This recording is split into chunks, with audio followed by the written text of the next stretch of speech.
الولد ابن اختي عايز يتجوز. شيء طبيعي ان الواحد يتجوز، لكن الشيء اللي مش طبيعي هو الطلبات. شوف طلبات العريس والعروسة ايه. عايزين اوضة نوم واوضة سفرة واوضة قعاد. يجي الاب والام يواجهوا مشكلة زي دي.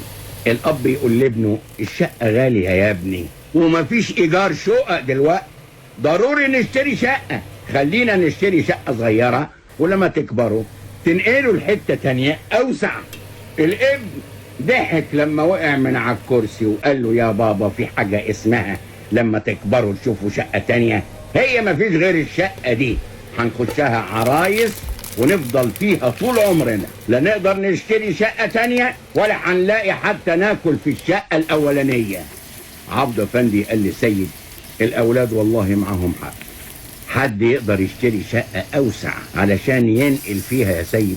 سيد قال له أنا معاك، بس مش ملاحظ ان في نوع من الانانية عند الاولاد؟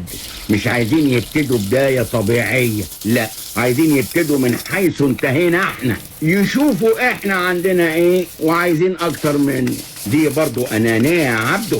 عبده قال له جايز انانية، دلوقتي اللي ساكن في شقة بيلبس فيها لحد ما يجيله امر الله، مش كده ولا ايه؟